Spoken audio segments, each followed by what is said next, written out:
El Espíritu Santo es la tercera persona de la Trinidad, a través de quien Dios actúa, da poder a la Iglesia, revela su voluntad y muestra su presencia.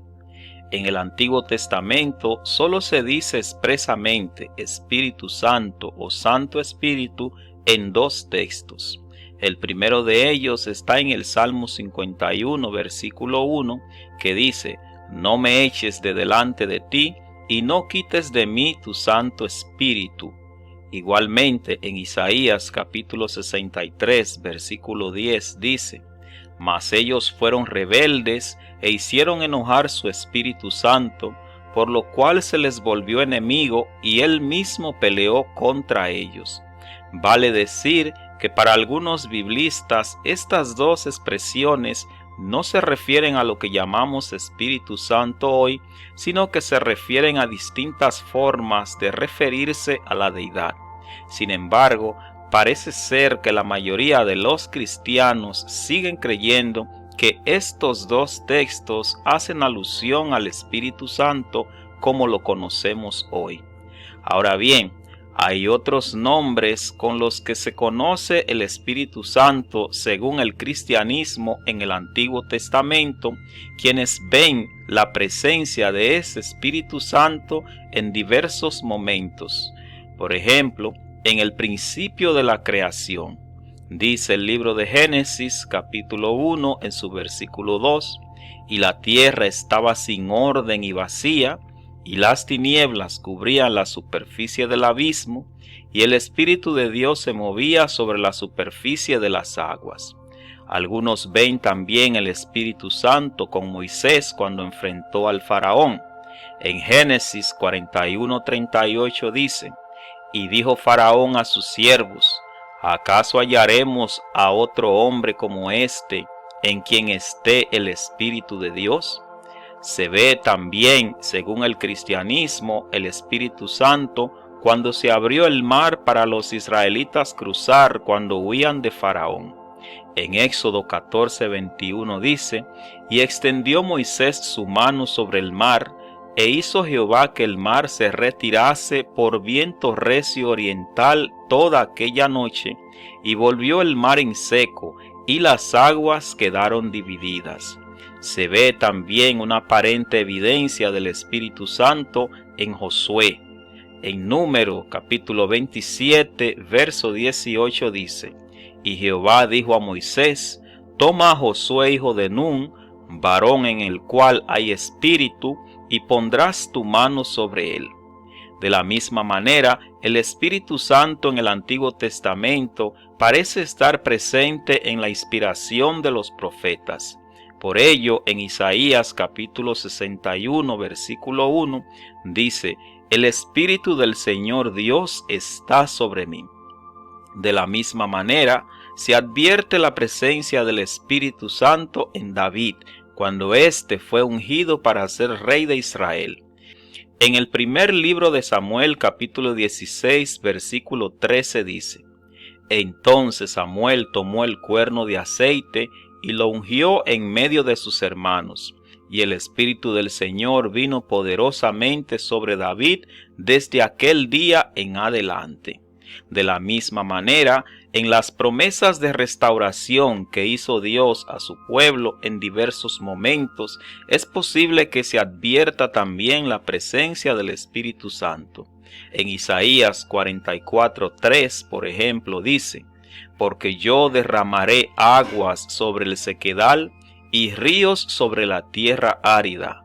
Mi espíritu derramaré sobre tu generación y mi bendición sobre tus renuevos». Incluso se advierte el Espíritu Santo en la vida de Saúl. En el primer libro de Samuel, capítulo 10, versículo 10 dice: «Cuando Saúl y su criado llegaron allá a la colina, un grupo de profetas salió a su encuentro, y el Espíritu de Dios vino sobre él con gran poder, y profetizó entre ellos».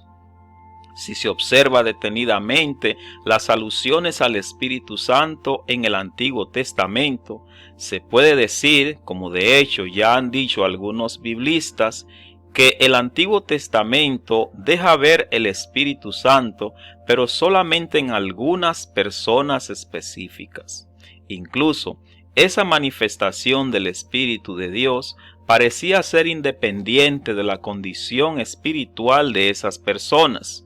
Por ejemplo, se observa en el caso de Saúl y con algunos jueces de Israel. En el Nuevo Testamento, el Espíritu Santo es frecuente. Por ejemplo, en los Evangelios, el Espíritu Santo está activo en el ministerio de Juan el Bautista. Dice en el Evangelio de Lucas, en el capítulo 1, versículo 15, porque será grande delante de Dios, no beberá vino ni sidra, y será lleno del Espíritu Santo, aún desde el vientre de su madre. El Espíritu Santo está también en la concepción de Jesús.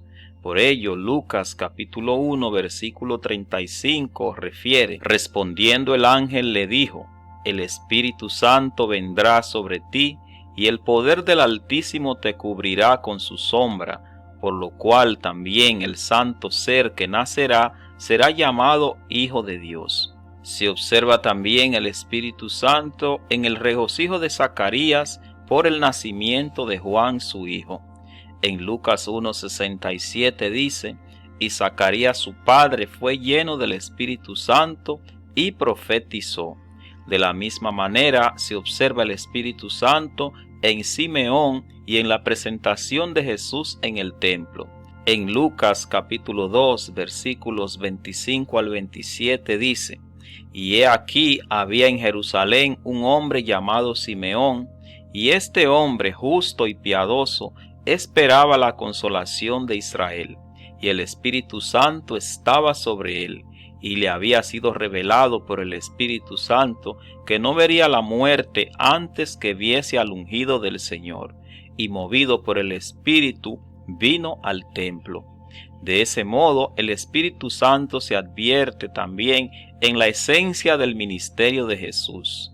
Según Lucas capítulo 3, versículo 17, dice, respondió Juan diciendo a todos, yo a la verdad os bautizo en agua, pero viene uno más poderoso que yo, de quien no soy digno de desatar la correa de su calzado.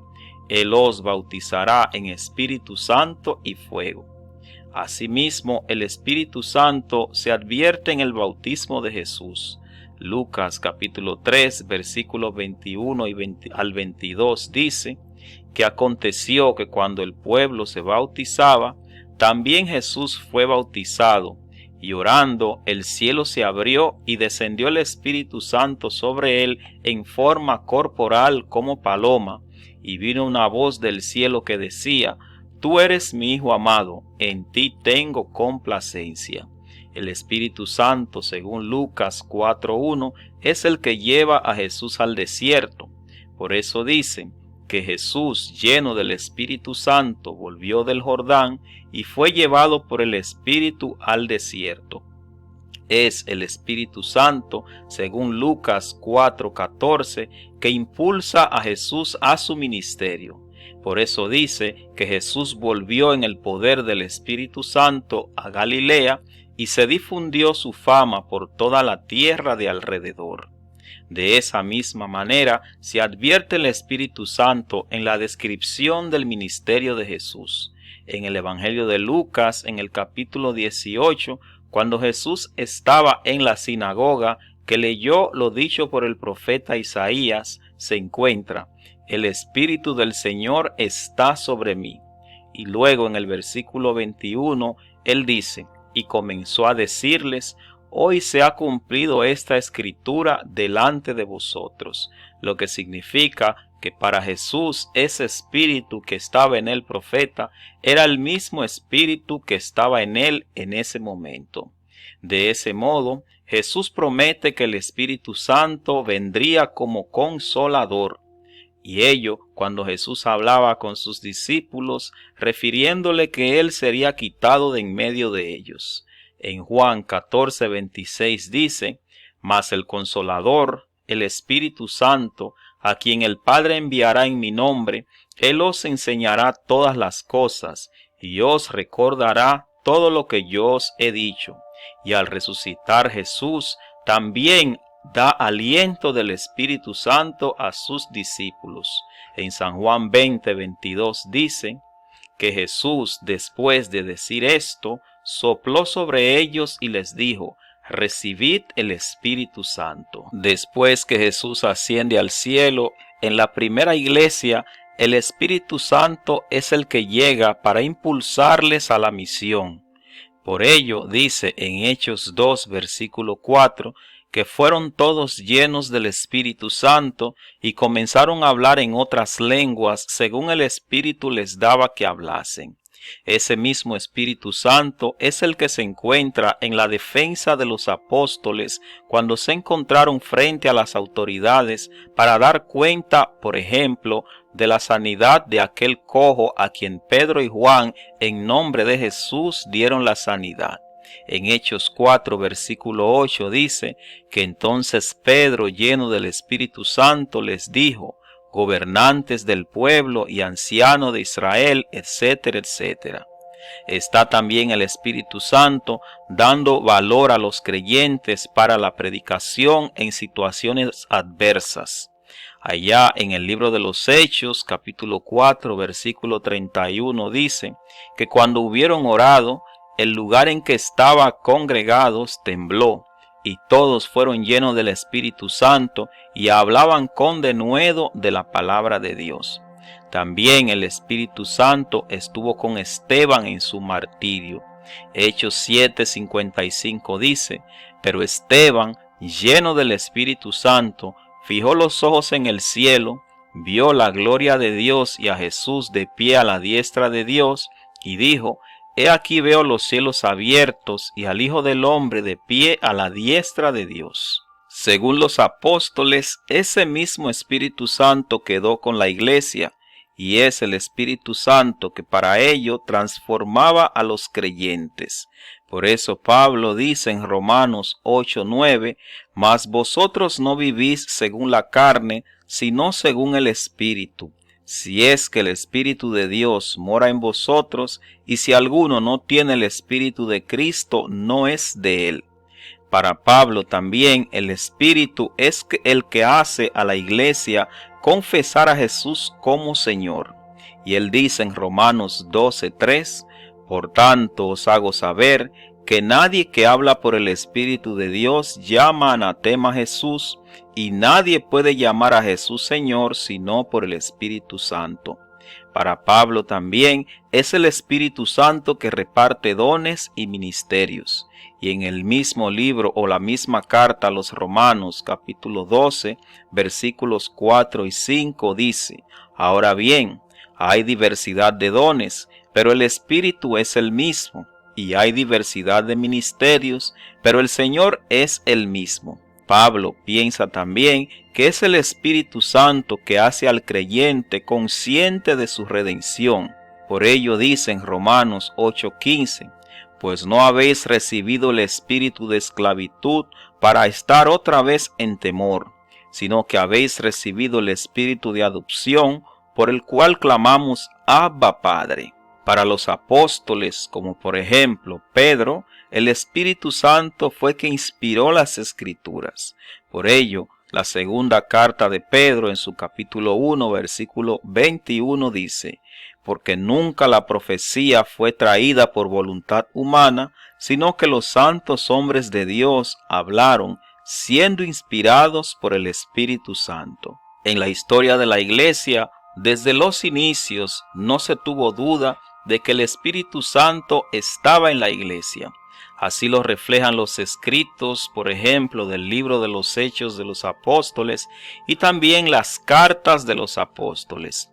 Si se observa el credo de los apóstoles, nos podemos dar cuenta de esa seguridad que tuvo la Iglesia en la persona del Espíritu Santo, ya que sobre el Padre y sobre el Hijo se dan muchos detalles, mientras que del Espíritu Santo tan solo se dice: creo en el Espíritu Santo. Ahora bien, debemos destacar el montanismo como tal vez el problema más serio que tuvo la Iglesia sobre el Espíritu Santo. Antes de ser cristiano, Montano era sacerdote de una diosa considerada diosa de la naturaleza. Él se convirtió y fue bautizado en el año 156, pero después de su bautismo proclamó lo que él llamó la era del espíritu. A él se unieron dos jóvenes, Maximina y Priscila. Junto a él y otros fieles que lograron conquistar, proclamaban una doctrina mucho más rigurosa que la que tenía la Iglesia, y no cesaban de decir que el Espíritu Santo de manera especial estaba en ellos. Frente a esta manera de ver el Espíritu Santo, la Iglesia reaccionó rápidamente. Uno de sus principales opositores fue Eusebio de Cesarea. Pero después de la muerte de Montano, la Iglesia logró contrarrestar esa doctrina. Las controversias sobre el Hijo, sobre su divinidad y su relación con el Padre que tuvo que atender la Iglesia, no dejaron lugar para que ésta se envolviera en discusiones sobre el Espíritu Santo. En el caso de la Reforma Protestante, como los reformadores proclamaban una relación personal con Dios, no parecía haber dudas de que el Espíritu Santo era quien mantenía esa relación con Dios. Sin embargo, en el lado de la cancha del catolicismo romano, estos respondieron haciendo un poco más institucional los asuntos del Espíritu Santo. Hasta hoy incluso se nota esa diferencia entre las maneras de concebir el Espíritu Santo que tiene el protestantismo y el catolicismo. Mientras la Iglesia protestante, casi en su mayoría, habla de una relación con el Espíritu Santo un poco más liberal, la Iglesia católica romana sigue teniendo esta relación del creyente con el Espíritu Santo en cierto modo atada a la interpretación de la Iglesia. Pero incluso en la Iglesia protestante también se advierte una diferencia que puede verse en la manera en que pentecostales e iglesias más tradicionales e incluso grupos independientes se acercan al tema del Espíritu Santo. Ahora bien, en la iglesia de hoy, el Espíritu Santo sigue siendo Dios, sigue siendo quien sostiene la iglesia. El Espíritu Santo sigue siendo quien consuela a la iglesia, sigue siendo todavía quien convence de pecado. Es el Espíritu Santo en la iglesia de hoy que conduce al arrepentimiento y a la conversión. Incluso el Espíritu Santo es que imprime sentido y dinamismo al ministerio de la iglesia. Y es ese mismo Espíritu Santo que se manifiesta de distintas maneras en la iglesia. Ese mismo Espíritu Santo para la iglesia de hoy sigue siendo fuente de todo orden. Hasta aquí este recorrido sobre la persona del Espíritu Santo. Que Dios nos bendiga y que ese Espíritu Santo conduzca la vida de nuestras iglesias en el día de hoy.